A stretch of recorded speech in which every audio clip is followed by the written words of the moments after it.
মাগো তোমার ওই সোনা মুখ ভুলতে পারি না। যুবকরা জোরে, মাগো তোমার ওই সোনা মুখ ভুলতে পারি না।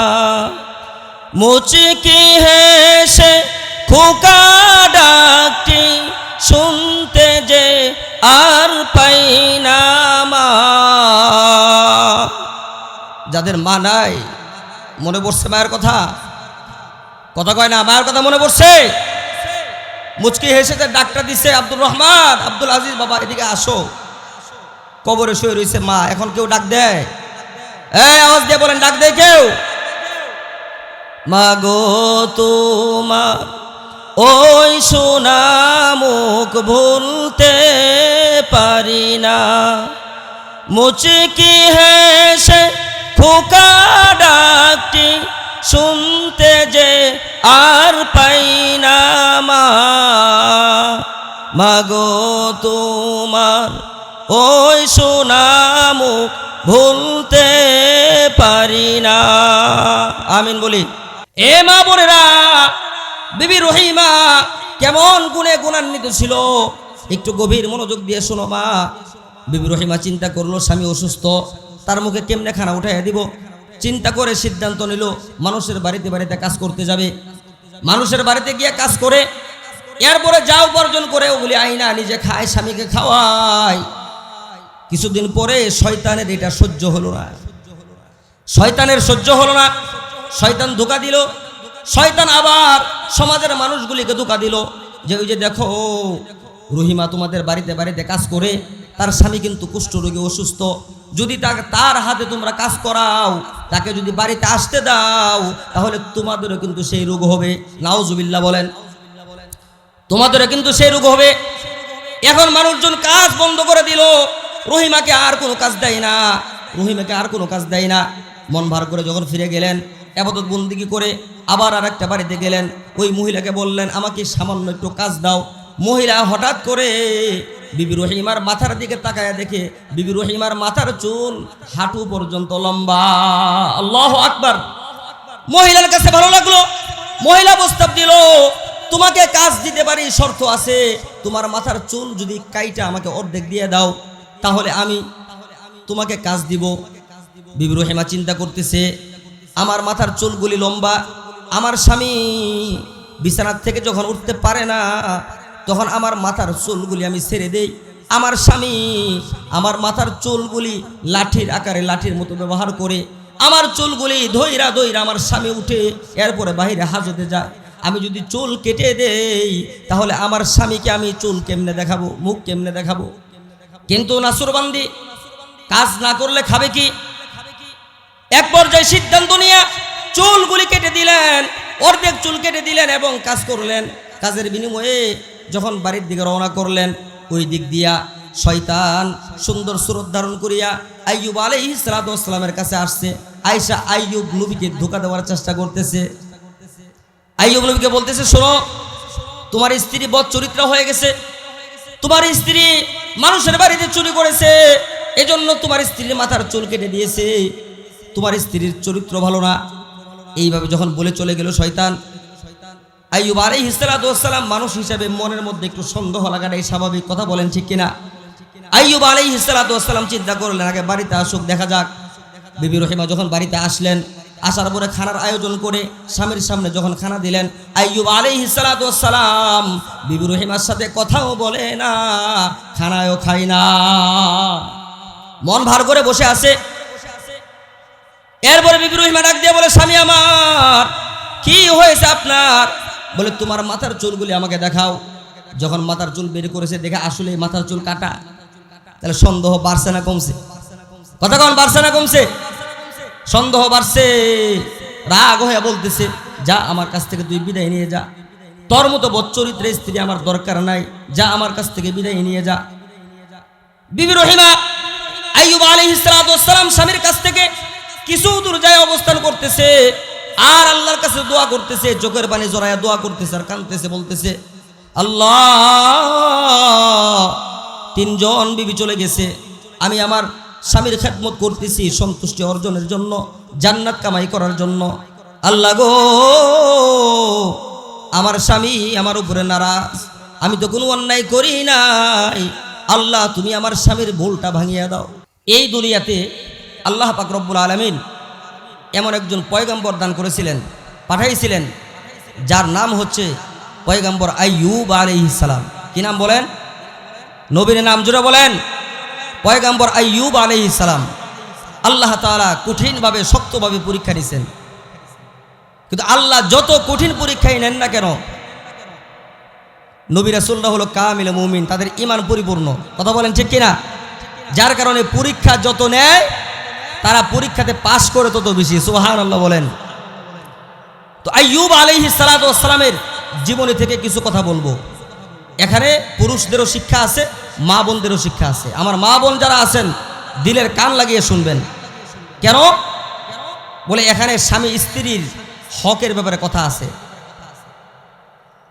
যত বন্ধন আছে দুনিয়াতে, সমস্ত বন্ধনের সৃষ্টি হচ্ছে দুনিয়ায়। বাবা ছেলের বন্ধন দুনিয়া, মা ছেলের বন্ধন দুনিয়া, দাদা নাতি নানা নাতির বন্ধন দুনিয়া। কতক্ষণ ঠিক কিনা? কিন্তু স্বামী স্ত্রীর বন্ধন শুরু হয়েছে কোথায়? জান্নাতের ভিতরে। সুবহানাল্লাহ বলেন। স্বামী স্ত্রীর বন্ধন কোথায় শুরু হয়েছে? জান্নাতের ভিতরে শুরু হয়েছে। বাবা আদম আলাইহিস সালামকে বানায়া যখন জান্নাতের ভিতরে রাখছেন, বাবা আদমের মনটা একটু ভালো লাগে না একা একা। আল্লাহ তাআলার কুদরতি ফাইসালা, অনেক লম্বা আলোচনা, শুধু সারসংক্ষেপ বলবো। আল্লাহ তাআলার কুদরতি ফাইসালা করে বাম পাজর থেকে একটা হাড় বের করলেন।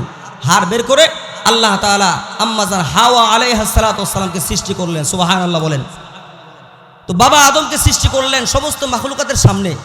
ফেরেশতারা তাকায় রইছে, ফেরেশতারা বানাইছে, সমস্ত মাখলুকাত তাকায় রইছে। কিন্তু আম্মাজান হাওয়া আলাইহিস সালাতু ওয়াস সালামকে যখন সৃষ্টি করলেন, এই প্রিয় মা বোনেরা দিলের কান লাগিয়ে শোনো, যে পর্দার বিধান এটা দুনিয়ার বিধান না। এই পর্দার বিধানটা আল্লাহ তাআলা আমাদের মা আম্মাজান হাওয়াকে যখন সৃষ্টি করেছেন, তখন থেকেই আমাদের জন্য পর্দাকে ফরজ করে দিয়েছেন। সুবহানাল্লাহ। তো বাবাকে সৃষ্টি করলেন, সৃষ্টি করার পরে তার মনোরঞ্জনের জন্য, মনের চাহিদা পূরণের জন্য আমাদের মা আম্মাজান হাওয়া আলাইহিস সালাতু ওয়াস সালামকে সৃষ্টি করলেন। সৃষ্টি করার পরে সৃষ্টি যখন করবেন সিদ্ধান্ত নিলেন, আল্লাহ তাআলা আরশে আজিমের সামনে কিছু মাটি রাখলেন, কাদা মাটি, এবং ওই হাড়টা রাখলেন। রাইখা সমস্ত ফেরেশতাদের চোখে আল্লাহ পর্দা দিয়ে দিলেন। আল্লাহু আকবার বলেন। সমস্ত মাখলুকাতের সামনে পর্দা দিয়ে দিলেন। আরশে আজিমের সামনে লম্বা বড় পর্দা দিয়েছে। এই পর্দার ও প্রান্তে সমস্ত মাখলুকাত, আর পর্দার ভিতরে একমাত্র আল্লাহ।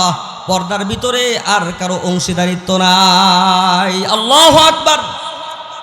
এ মা বোনেরা দিলের কান লাগিয়ে শুনবা, দুনিয়ার এই ক্ষণস্থায়ী জিন্দেগিতে কতভাবে বেপরদায় চলাফেরা করো। স্বামীর অবাধ্য হয়ে চলো, রাস্তাঘাটে চলো, মার্কেটে যাও, বাজারে যাও। আজকের বয়ান থেকে শিক্ষা নিবা। এ মা, এ যুবতী বোনেরা আমার দিলের কান লাগিয়ে শুনবা, তোমাদের সম্মান তো আল্লাহ তাআলা জান্নাত থেকে বাড়াইয়া দিয়েছে। সুবহানাল্লাহ বলেন। আম্মাজান হাওয়া আলাইহিস সালাতু ওয়াস সালামকে সৃষ্টি করবেন, আল্লাহ তাআলা পর্দা দিয়ে দিলেন। পর্দা কায়েম করে এরপরে গোপনে আল্লাহ সৃষ্টি করলেন। সৃষ্টি করলেন কিভাবে? আল্লাহর মানসা অনুযায়ী, আল্লাহর মন মতো করে সৃষ্টি করলেন। সুবহানাল্লাহ বলেন। সৃষ্টি করার পরে বাবা আদমের পাশে শোয়াইয়া দিছে। এরপরে দীর্ঘ সময় জান্নাতে বসবাস করলো। অনেক কলা কৌশলে আবার দুনিয়াতে আসলো, সেদিকে যাব না। বলার মূল মাকসাদ হচ্ছে, এই স্বামী স্ত্রীর বন্ধন এটা পবিত্র বন্ধন, এটা দুনিয়ার বন্ধন নয়, এটা হচ্ছে জান্নাতের বন্ধন। সুবহানাল্লাহ। এই বন্ধনটা পবিত্র রাখা লাগবে মৃত্যু পর্যন্ত। স্বামী স্ত্রীর বন্ধনটা পবিত্র রাখা লাগবে। কোনো সময়ই যেন এটা কলুষ যুক্ত না হয়। স্বামীর আচরণের কারণে, স্ত্রীর খারাপ আচরণের কারণে এই সম্পর্কের মধ্যে যেন নাপাকি না আসে, এই সম্পর্কটা যেন নষ্ট না হয়ে যায়। এজন্য প্রত্যেক স্বামীর জন্য, প্রত্যেক স্ত্রীর জন্য করণীয় হচ্ছে, স্বামী তার হক আদায় করবে, স্ত্রীও তার হক আদায় করবে। কথা বলেন ঠিক কিনা?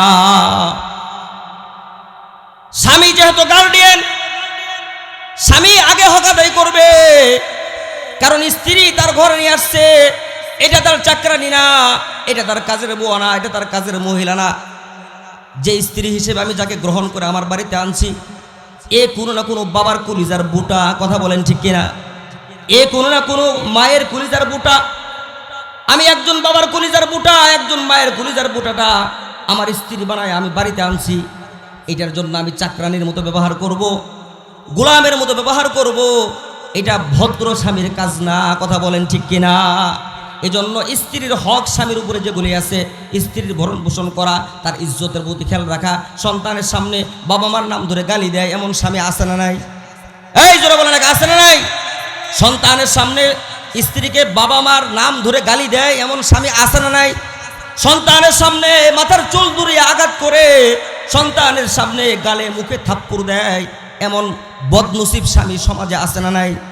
যার কারণে বর্তমান সময়ের জরিপে শতকরা ৯৫টা সাংসারিক জীবনে অশান্তির আগুন ধা ধা করে জ্বলতেছে, কথা কোন ঠিক কিনা?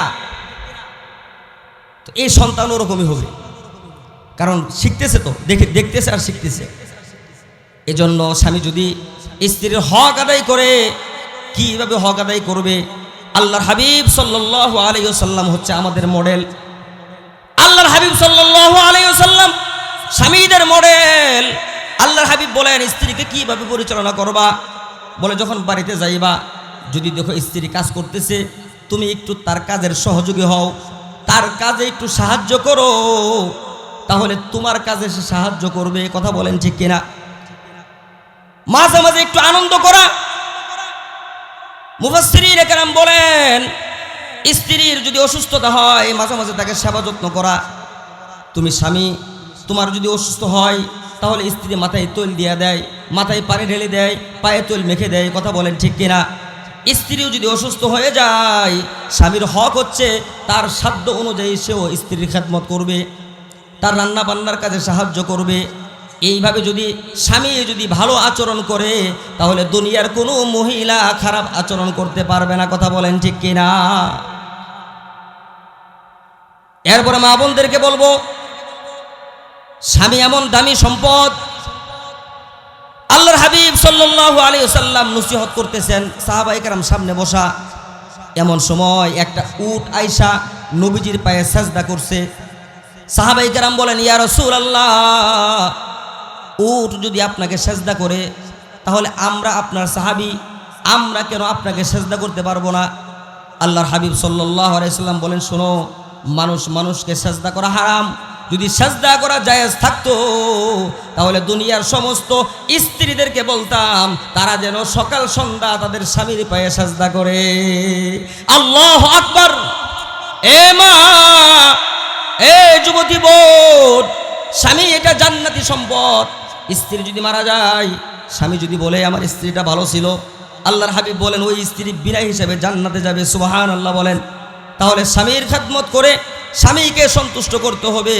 স্বামীর মনে কষ্ট লাগে এমন আচরণ করা যাবে না। সার সঙ্গে কথা হচ্ছে, স্বামী স্ত্রীর হক আদায় করবে, স্ত্রী স্বামীর হক আদায় করবে, ওই সাংসারিক জীবনটা দুনিয়াতে জান্নাতি জীবন হয়ে যাবে, সুবহানাল্লাহ বলেন। এই জন্য আল্লাহ তাআলা বলেন, দুনিয়ার সমস্ত ইমানদার পুরুষ এবং মহিলাদেরকে ডাক দিয়ে বলেন, উযকুর আবদানা আইয়ুব, এ অতীতের কথা স্মরণ করো, আমার বান্দা, আমার নবী, আমার পয়গম্বর আইয়ুবের কথা তোমরা স্মরণ করো, সুবহানাল্লাহ বলেন। আমাদেরকে আল্লাহ বলতেছেন, আমাদেরকে, কারণ কোরআন নাজিল হয়েছে কাদের উপরে? সবাই বলেন, কাদের উপরে কোরআন নাজিল হয়েছে? আমাদের উপরে। আমাদের নবীর উপরে নাজিল হয়েছে, মানে আমাদের উপরে নাজিল হয়েছে, আমাদের জন্য নাজিল হয়েছে। এই কোরআনুল কারীমের মাধ্যমে আল্লাহ তাআলা আমাদেরকে বলেন, উযকুর আবদানা আইয়ুব। কোরআন নাজিল হওয়ার 1000 বছর আগে আমার একজন বান্দা, আমার একজন নবী, যার নাম হচ্ছে আইয়ুব, এ দুনিয়ার ইমানদার, আমার আইয়ুবের কথা তোমরা স্মরণ করো, সুবহানাল্লাহ। আইয়ুব আলাইহিস সালাতু ওয়াস সালাম অনেক সম্পদের মালিক, অনেক সম্পদের মালিক, হাজার হাজার উট, দুম্বা, বকরি অভাব নাই, জমি জামার অভাব নাই, সন্তানের অভাব নাই, 11 জন ছেলে সন্তান, সুবহানাল্লাহ বলেন। আর আজকে বর্তমান যুগে আমাদের কাজ হচ্ছে সন্তান যত কমানো যায়, কথা কোন ঠিক কিনা? সন্তান যত কমানো যায়। যাদের সন্তান হওয়ার সময় নাই তারা তো শেষ। যুবক যারা আছো, সন্তান বেশি বেশি কে কে নিবে? হাতুরা, এই হাতুরা রেখে। যুবক যারা আছো, সন্তান বেশি দরকার আছে না নাই? সন্তান বেশি নেওয়া এটা আল্লাহ নবীর সুন্নত। আইয়ুব আলাইহিস সালামের সন্তান 11 জন। কতজন? 11 জন। সব দিক দিয়ে পরিপূর্ণতা। এমন সময় আল্লাহ তাআলা আইয়ুব আলাইহিস সালামের প্রশংসা ফেরেশতাদের সামনে করতেছেন। এমন সময় ফেরেশতারা ডাক দিয়ে বলেন, আই বারি তাআলা, আপনার আইয়ুবকে আপনি সচ্ছলতা দান করেছেন, এজন্য আপনার আইয়ুব আপনার শুকরিয়া আদায় করে। যদি মুসিবত দেন তাহলে আপনার নবী আইয়ুব শুকরিয়া আদায় করবে না। আল্লাহ বলে, তোমাকে দেখতে চাও? ফেরেশতারা বলে, হ্যাঁ আমরা দেখতে চাই। আল্লাহ তাআলা কুদরতের ফয়সালার দ্বারা এমন বৃষ্টি দিলেন, যেই বৃষ্টির কারণে আইয়ুব আলাইহিস সালামের সমস্ত জমি জামার ফসল নষ্ট হয়ে গেল। এর কিছুক্ষণ পরেই এমন শিলা বৃষ্টি দিয়েছে, বৃষ্টি বন্ধ হওয়ার পরে এমন শিল পড়তেছে, যে শিলগুলি পড়ে আইয়ুব আলাইহিস সালামের যত উট ছিল, দুম্বা ছিল, বকরি ছিল, এই শিলগুলি প্রাণীর শরীরে পড়ার সাথে সাথে জমিনের মধ্যে সমস্ত প্রাণী মারা গেছে। এর কিছুক্ষণ পরেই আইয়ুব আলাইহিস সালামের কানে খবর আসলো, ও আইয়ুব, তোমার সন্তানাদি একটা ঘরের মধ্যে আল্লাহর কিতাব পড়তেছে, আল্লাহর কিতাবের তালিম শিক্ষা করতেছে। আল্লাহর কুদরতের ফয়সালা, ওই ঘরের ছাদ ধসে পড়ে তোমার 11 জন সন্তান এবং ওই উস্তাদ সহ সবাই ওই পাকার নিচে পড়ে মারা গেছে। আইয়ুব আলাইহিস সালাম বলে, আলহামদুলিল্লাহ। কি বলে? মুসিবতের মধ্যে পয়রা কি বলতেছে? আলহামদুলিল্লাহ, আমার আল্লাহ আমাকে পরীক্ষা করতেছে। এই কঠিন পরীক্ষা শুরু হইল। আইয়ুব আলাইহিস সালাম শুকরিয়া আদায় করলেন। সর্বশেষ আল্লাহ তাআলা আইয়ুব আলাইহিস সালামের শরীরের মধ্যে পোকা দিয়ে দিলেন। সমস্ত শরীরে পোকা ধরেছে। এই পোকা ধরার অবস্থায়ও আইয়ুব আলাইহিস সালাম শুকর আদায় করে আলহামদুলিল্লাহ আলহামদুলিল্লাহ বলে সুবহানাল্লাহ বলেন। এই কঠিন মুহূর্ত যখন চলতেছে, এই কঠিন মুহূর্তের সময় শয়তান আইয়ুব আলাইহিস সালামকে ধোঁকা দিলেন। আইয়ুব আলাইহিস সালাম আল্লাহকে ডাক দিয়ে বলেন, উযকুরু আবদানা আইয়ুব আন্নী মাসানিয়াশ শাইতান বিনুসবি ওয়া আযাব। আল্লাহ, তোমার শয়তান আমাকে ধোঁকা দিতেছে, আমাকে আযাবের দিকে নিয়ে যাওয়ার জন্য চেষ্টা করতেছে। আল্লাহ গো, শয়তানের ধোঁকার থেকে আমি তোমার কাছে পানাহ চাই। সুবহানাল্লাহ বলেন। শয়তানের ধোঁকার থেকে আমি তোমার কাছে আশ্রয় চাই। আল্লাহ তাআলা দোয়া কবুল করলেন। আইয়ুব আলাইহিস সালাম দোয়া কবুল করলেন। এই পরীক্ষা চলতেছে। 4 জন বিবি ছিল, 3 জন বিবি বিদায় নিয়েছে। সর্বশেষ বিবি রহিমা আইয়ুব আলাইহিস সালামকে সাইরা কোথাও যায় না। আল্লাহু আকবার। এক পর্যায়ে গ্রামে সমস্ত মানুষ সিদ্ধান্ত নিল যে এই যেই রোগ হয়েছে, এই রোগ যদি এই আইয়ুব যদি আমাদের সমাজে থাকে তাহলে তো এই রোগটা সমস্ত মানুষের হবে, কারণ এটা ছোঁয়াছুঁই রোগ। তাকে সমাজ থেকে বের করে দাও। সমাজ প্রতিনিধি সবাই আইসা সিদ্ধান্ত জানিয়ে দিল যে তোমরা বাড়িঘর সাইরা, এই এলাকা সাইরা অন্যত্র চলে যাও। এখন কোথায় যাবে? আইয়ুব আলাইহিস সালাম চোখের পানি ছেড়ে দিয়া আল্লাহর কাছে দোয়া করে আর শুকর আদায় করে সিদ্ধান্ত নিল যে পাহাড়িয়া জঙ্গলে চলে যাবে। অসুস্থ মানুষ, হাঁটতে পারে না। বিবি রহিমা স্বামীকে কাদের উপরে ভর করায়া আস্তে আস্তে হাইটা কিছু দূর গেলেন। এরপরে আর হাঁটতে পারে না। মহিলা মানুষ, শরীরে শক্তি নাই। অমনে কষ্ট কইরা স্বামীকে কাদের মধ্যে বসায়া জঙ্গলের ভিতরে চলে গেল। জঙ্গলের ভিতরে সুন্দর করিয়া একটা বাসা বানায়া গর্তের ভিতরে চতুর্দিক দিয়া পাতা দিয়া বেষ্টনী দিয়া সেখানে বসবাস করা শুরু করলো। যেই পরিমাণ খানাপিনা ছিল, এই পরিমাণ খানাপিনা শেষ হয়ে যাওয়ার পরে এখন চিন্তা করলো স্বামীর মুখে খানা কেমনে উঠাইয়া দিব। এ মা বোনেরা, বিবি রহিমা কেমন গুণে গুণান্বিত ছিল, একটু গভীর মনোযোগ দিয়ে শোনো মা। বিবি রহিমা চিন্তা করলো স্বামী অসুস্থ, তার মুখে কেমনে খানা উঠাইয়া দিব চিন্তা করে সিদ্ধান্ত নিল মানুষের বাড়িতে বাড়িতে কাজ করতে যাবে। মানুষের বাড়িতে গিয়ে কাজ করে এরপরে যা উপার্জন করে ওগুলি আইনা নিজে খায়, স্বামীকে খাওয়ায়। কিছুদিন পরে শয়তানের এটা সহ্য হলো না, শয়তানের সহ্য হলো না, শয়তান ধোঁকা দিল। শয়তান আবার সমাজের মানুষগুলিকে ধোঁকা দিল যে ওই যে দেখো রহিমা তোমাদের বাড়িতে বাড়িতে কাজ করে, তার স্বামী কিন্তু কুষ্ঠরোগী অসুস্থ, যদি তার হাতে তোমরা কাজ করাও, তাকে যদি বাড়িতে আসতে দাও, তাহলে তোমাদেরও কিন্তু সেই রোগ হবে। নাউজুবিল্লাহ বলেন, তোমাদেরও কিন্তু সেই রোগ হবে। এখন মানুষজন কাজ বন্ধ করে দিল, রহিমাকে আর কোনো কাজ দেয় না, রহিমাকে আর কোনো কাজ দেয় না। মন ভার করে যখন ফিরে গেলেন ইবাদত বন্দেগী করে আবার আর একটা বাড়িতে গেলেন, ওই মহিলাকে বললেন আমাকে সামান্য একটু কাজ দাও। মহিলা হঠাৎ করে বিবি রহিমার মাথার দিকে তাকায়া দেখে বিবি রহিমার মাথার চুল হাঁটু পর্যন্ত লম্বা। আল্লাহু আকবার। মহিলার কাছে ভালো লাগলো, মহিলা প্রস্তাব দিল তোমাকে কাজ দিতে পারি, শর্ত আছে, তোমার মাথার চুল যদি কাইটা আমাকে অর্ধেক দিয়ে দাও তাহলে আমি তোমাকে কাজ দিব।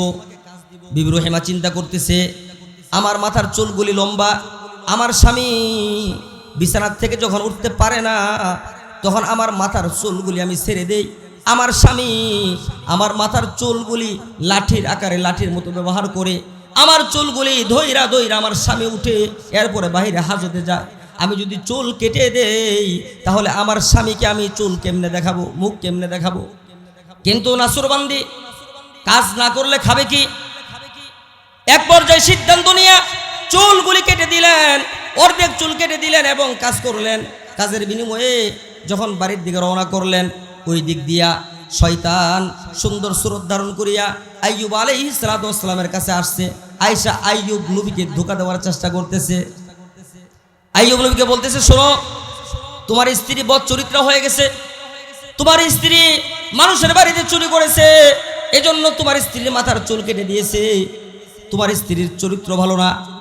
এইভাবে যখন বলে চলে গেল শয়তান, আইয়ুব আলাইহিস সালাতু ওয়াস সালাম মানুষ হিসেবে মনের মধ্যে একটু সন্দেহ লাগাটাই স্বাভাবিক, কথা বলেন ঠিক কিনা? আইয়ুব আলাইহিস সালাতু ওয়াস সালাম চিন্তা করলেন আগে বাড়িতে আসুক, দেখা যাক। বিবি রহিমা যখন বাড়িতে আসলেন, আসার পরে খানার আয়োজন করে স্বামীর সামনে যখন খানা দিলেন, আইয়ুব আলাইহিস সালাতু ওয়াস সালাম বিবি রহিমার সাথে কথাও বলে না, খানায়ও খায় না, মন ভার করে বসে আছে। এরপরে বিবি রহিমা ডাক দিয়ে বলে স্বামী আমার কি হয়েছে আপনার? বলে তোমার মাথার চুলগুলি আমাকে দেখাও। যখন মাথার চুল বের করেছে দেখে আসলে মাথার চুল কাটা, তাহলে সন্দেহ বাড়ছে না কমছে? কথা কন, বাড়ছে না কমছে? সন্দেহ বাড়ছে। রাগ হয়ে বলতেছে যা আমার কাছ থেকে তুই বিদায় নিয়ে যা, তোর মতো বচ্চরিত্রের স্ত্রী আমার দরকার নাই, যা আমার কাছ থেকে বিদায় নিয়ে যা। বিবি রহিমা আইয়ুব আলাইহিস সালাতু ওয়াস সালাম স্বামীর কাছ থেকে কিছু দূর যায় অবস্থান করতেছে আর আল্লাহর কাছে দোয়া করতেছে, চোখের পানি জড়ায়া দোয়া করতেছে আর কাঁদতেছে, বলতেছে আল্লাহ তিনজন বিবি চলে গেছে, আমি আমার স্বামীর খেদমত করতেছি সন্তুষ্টি অর্জনের জন্য, জান্নাত কামাই করার জন্য। আল্লাহ গো আমার স্বামী আমার উপরে নারাজ, আমি তো কোনো অন্যায় করি নাই, আল্লাহ তুমি আমার স্বামীর ভুলটা ভাঙিয়ে দাও। এরপরে আল্লাহ তাআলা জিবরাইল ফেরেশতাকে পাঠাইয়া দিলেন বিবি রহিমার তহারতের সাক্ষ্য বানায়া। জিবরাইল আলাইহিস সালাতু ওয়াস সালাম আসলেন। আয়েশা বললেন অনেক লম্বা আলোচনা, সংক্ষেপ কথা বললেন, ও আইয়ুব, ও আল্লাহর নবী, আপনার স্ত্রী পবিত্র, সুবহানাল্লাহ বলেন। আপনার স্ত্রী কোনো অন্যায় করে নাই, চুরিও করে নাই, জিনাও করে নাই। বলে শয়তানের দুকায় পরে ওই মহিলা চুল কেটে নিয়েছে কাজের জন্য, আপনার মুখে খানা উঠাইয়া দেওয়ার জন্য চুলগুলি কেটে দিয়েছে। আপনার বিবি পবিত্র, আপনার বিবির কোনো অন্যায় নাই। এরপর আইয়ুব আলাইহিস সালাতু ওয়াস সালাম শান্ত হলেন আর বাহিরে একটু বের হওয়ার জন্য মনস্থ করলেন, কিন্তু বিছানা থেকে উঠতে পারে না, শরীর লড়ে না, শরীর চড়াইতে পারে না, কিভাবে উঠবে? এমন সময় আল্লাহ তাআলা জিবরাইল আলাইহিস সালাতু ওয়াস সালামকে আদেশ করলেন যে ওই ঘরের ভিতরে আইয়ুব আলাইহিস সালাতু ওয়াস সালামের বিছানার নিচে 2টা পানির নহর চালু করে দাও। আল্লাহু আকবার। আরো জোরে, আরো জোরে। জিবরাইল আলাইহিস সালাতু ওয়াস সালাম ওনার পাখনা দিয়া খুশা দিয়া 2টা পানির নহর চালু করে দিলেন। আল্লাহ তাআলা কোরআনে হাকিমে বলেন উরকুদু বিরিজিলিক হাযা মুগতাসালুম বারিদিন ওয়া শারাব। আল্লাহু আকবার। দুইটা পানির নহর চালু করে দিলেন এবং বললেন, ও আইয়ুব, এই যে একটা পানির নহর, এই পানি দিয়ে, এই নহর থেকে পানি পান করবা, পানি খাইবা, আর ওই যে পানির নহর, ওই পানি দিয়ে তুমি গোসল করবা। সুবহানাল্লাহ বলেন। আইয়ুব আলাইহিস সালাতু ওয়াস সালাম পানি খাইলেন এবং গোসল করলেন। আইয়ুব আলাইহিস সালাতু ওয়াস সালামের চেহারা আগে যেমন ছিল, আল্লাহর কুদরতের দ্বারা, জান্নাতের পানি ব্যবহার করার দ্বারা আইয়ুব নবীর চেহারা আগের চেয়ে 70 গুণ সুন্দর হয়ে গেছে। ওই পিছনের মানুষগুলি সুবহানাল্লাহ আগামীকাল সকালে কইন, কারণ আগামীকাল সকালে মাহফিল থাকবো না। কথা কয় না? থাকবো। সুবহানাল্লাহ কর না কে, ঘুমান কে? জান্নাতের দুইটা নহর চালু হয়ে গেল। আইয়ুব আলাইহিস সালাতু ওয়াস সালামের চেহারা সুন্দর হয়ে গেল। এখন বিবি রহিমার কাছে গিয়েছে, ডাক দিয়ে বলে, বিবি আমার আসো। বিবি রহিমাও তো চেহারার দিকে তাকায় আস, চোখ ছানা বড় হয়ে গেছে। সাথে সাথেই কাপড়টাই না মুখটা ঢেকে ফেলছে। আপনি কে? আপনাকে তো চিনি না। আল্লাহু আকবার বলে। আইয়ুব আলাইহিস সালাতু ওয়াস সালাম ডাক দিয়ে বলে, বিবি আমার, আমি তোমার স্বামী আইয়ুব। আল্লাহ তাআলা জান্নাতের পানি দিয়ে আমাকে গোসল করাইছেন, পানি পান করাইছেন, যার কারণে আমার চেহারা আল্লাহ তাআলা সুস্থ করে দিয়েছেন, সমস্ত রোগ বিধি চলে গেছে, আমার চেহারাটা নুরানি হয়ে গেছে। সুবহানাল্লাহ বলেন। ও বিবি, চলো চলো, তুমিও পানি পান করো, তুমিও একটু গোসল করো। আইয়ুব নবীর স্ত্রী বিবি রহিমা গোসল করলেন, পানি পান করলেন। ওই আইয়ুব নবীর স্ত্রী বিবি রহিমাও আগের চেয়ে 70 গুণ সুন্দর হয়ে গেছে। সুবহানাল্লাহ। এখন জঙ্গলা থেকে বের হয়ে ওনাদের গ্রামের দিকে, বাড়ির দিকে রওনা করলেন। রওনা করে যখন গ্রামে পৌঁছলেন, যখন ওনার বাড়িতে গেছেন, বাড়িতে অবস্থান করতেছে। অবস্থান করার পরে হঠাৎ করে জমিনের দিকে তাকাইছে। তাকায় দেখে আল্লাহর কুদরত, যেই জমিনের ফসলগুলি ধ্বংস করে দিয়েছিল আল্লাহ, পানি দিয়ে ডুবাইয়ে দিয়েছিল। আইয়ুব নবী তাকায় দেখে আল্লাহর কুদরতের সাহায্যে ওই ফসলগুলি আবার আগের মতো জীবিত হয়ে গেছে। আল্লাহু আকবার। এরপর মাঠের দিকে তাকাইছে। মাঠের দিকে তাকায়া দেখে আগে যেই জায়গাতে উটগুলিকে ছেড়ে দিয়েছিল, দুম্বাগুলিকে ছেড়ে দিয়েছিল, বকরিগুলিকে ছেড়ে দিয়েছিল, আইয়ুব আলাইহিস সালাতু ওয়াস সালাম তাকায়া দেখে হাজার হাজার উট, দুম্বা, বকরি আগের মতো জীবিত হইয়া আবার ঘাস খাইতেছে। আল্লাহু আকবার। এরপরে ওই যে সন্তান, 11 জন সন্তান চাপ করে মারা গেছে। আল্লাহ আদেশ করছেন, যাও ঘরের কাছে যাও, সন্তানগুলির নাম ধরে ধরে ডাক দাও। আইয়ুব আলাইহিস সালাতু ওয়াস সালাম ঘরের পাশে দাঁড়ায়া আল্লাহর নাম নিয়া সন্তানের নাম ধরে ধরে ডাক দিয়েছে। 11টা সন্তান ওই জায়গা থেকে জীবিত হইয়া বাবার সামনে চলে আসছে। আল্লাহ পারেন কি পারেন না? তো আল্লাহর কুদরতের ফয়সালা। আমরা স্বামীরা যদি পয়গম্বর আইয়ুবের মতো পবিত্র হয়ে যায়, আর আমাদের মা বোনরা যদি বেবি রহিমার মতো হয়ে যায়, তাহলে ওই সাংসারিক জীবনে সুখ আসবে না দুঃখ থাকবে? কথা বলেন। সুখ আসবে না দুঃখ থাকবে? রাত্রবেলায় বিছানায় যাওয়ার পরে স্বামী একদিকে, স্ত্রী আরেকদিকে, এই ঘটনা ঘটবে? কথা কর, ঘটবে না। হাদিসের মধ্যে আসছে, স্বামী স্ত্রীর মুখ যদি একত্রিত হইয়া বিছানায় শয়, তাহলে দুই চেহারার মাঝখানে আল্লাহ তাআলা রহমত নাজিল করে। সুবহানাল্লাহ বলেন। ওই রহমতের দ্বারা স্বামী স্ত্রীর চরিত্র সুন্দর হয়। ওই রহমতের দ্বারা ওই স্বামী স্ত্রীর মাধ্যমে দুনিয়াতে আল্লাহ নেক সন্তান, আল্লাহর ওলি পাঠাইয়া দেয়। আল্লাহু আকবার বলেন। তাহলে আমরা স্বামী যারা আছি শিক্ষা নেব তো ইনশাআল্লাহ। মা বোনরাও বিবি রহিমার মতো শিক্ষা নেবেন। আল্লাহ আমাদের সকলকে তৌফিক দান করুন। সকলে বলুন আমিন। এখন আলোচনার শেষাংশ। আল্লাহ তাআলা এই দুনিয়াতে পাঠাইছেন আমাদেরকে বাবা মার জন্য। এই দুনিয়াতে পাঠাইছেন আল্লাহ তাআলা আমাদেরকে বাবা মার মাধ্যমে। কথা বলেন ঠিক কিনা? আওয়াজ দিয়ে বলেন ঠিক কিনা? বাবা মা এমনই দামি সম্পদ। আল্লাহর ইবাদতের পরেই বাবা আমার অনুগত্য করার কথা বলা হয়েছে। আমি আল্লাহর ইবাদত করো, দাসত্ব করো, এরপরেই তোমার বাবা মার খেদমত করো। বাবা মার খেদমত করে জান্নাত কামাই করো। বাবা মার মনে কষ্ট হবে এমন আচরণ করিও না। বাবা মার মনে কষ্ট হবে এমন কথা বলিও না, এমন ব্যবহার করিও না যে তোমার ব্যবহারের কারণে বাবা মা উফ শব্দ বলে। এইভাবে যদি কোনো সন্তান বাবা মার হক আদায় করে, বাবা মার হক আদায় করে, বাবা মার মন যদি জয় করে, আল্লাহর হাবিব সাল্লাল্লাহু আলাইহি ওয়াসাল্লাম হাদিসে পাকের মধ্যে বলেন, রাজাল রব্বি বিরাজাল ওয়ালিদাইন, আল্লাহ বাবা মা যদি সন্তানের উপরে সন্তুষ্ট হয় তাহলে আল্লাহ তাআলা আল্লাহর ওই বান্দার উপরে সন্তুষ্ট হয়ে যায়। সুবহানাল্লাহ। তাহলে বাবা মার খেদমত করা দরকার আছে না নাই? আমাদের যাদের আব্বা আম্মা নাই, কার কার আব্বা আম্মা নাই হাত উঠাই তো। অনেকের আব্বা আম্মা নাই, হাত নামান।